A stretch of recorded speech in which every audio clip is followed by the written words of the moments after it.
حضرت معروف کرخی رحمۃ اللہ علیہ کے پاس ایک شخص آیا، اس کے ساتھ ایک اونٹ بھی تھا۔ وہ آپ رحمۃ اللہ علیہ سے کہنے لگا، یہ میرا اونٹ ہے، میرے گھر کے افراد کافی ہیں اور اسی کے ذریعے ہمارا گزر بسر ہوتا ہے۔ میں اس پر محنت مزدوری کرتا ہوں اور اسی پر سوار ہو کر اپنے گھر والوں کے پاس آتا ہوں، اور یہ 3 دن سے بیمار ہے۔ آپ رحمۃ اللہ علیہ نے اس سے فرمایا، تم کیا چاہتے ہو؟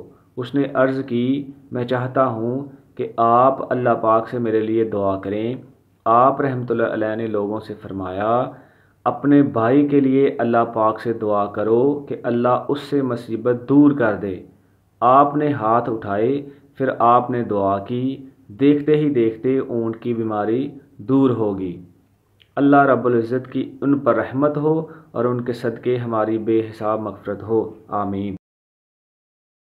حضرت ابراہیم اطروش رحمۃ اللہ علیہ فرماتے ہیں، ہم بغداد شریف میں دریائے دجلہ کے کنارے حضرت معروف کرخی رحمۃ اللہ علیہ کے ہمراہ بیٹھے ہوئے تھے کہ کچھ نوجوان دف بجاتے، شراب پیتے اور کھیل کود کرتے ہوئے ایک چھوٹی کشتی میں ہمارے پاس سے گزرے۔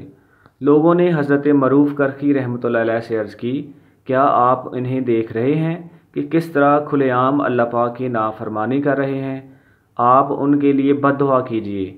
آپ نے ہاتھ اٹھائے اور دعا کی کہ اے اللہ پاک، جس طرح تو نے انہیں دنیا میں خوشی بخشی ہے، اسی طرح آخرت میں بھی خوش کرنا۔ لوگوں نے عرض کی، ہم نے تو آپ سے بد دعا کرنے کا کہا تھا۔ آپ نے ارشاد فرمایا، اللہ پاک انہیں آخرت کی خوشیاں عطا فرمائے گا تو انہیں توبہ کی توفیق دے دے گا۔ تھوڑی ہی دیر گزری تھی کہ وہ نوجوان شراب پھینک کر آپ کی خدمت میں حاضر ہو گئے اور آپ کے ہاتھ پر بیعت کر کے برے کاموں سے توبہ کر لی۔ اس کے بعد آپ نے اپنے ساتھیوں سے مخاطب ہو کر فرمایا، تم نے دیکھا کہ کسی کے غرق ہوئے اور تکلیف پہنچے بغیر ہی ہمیں ہماری مراد حاصل ہوگی۔ اللہ رب العزت کی ان پر رحمت ہو اور ان کے صدقے ہماری بے حساب مغفرت ہو، آمین۔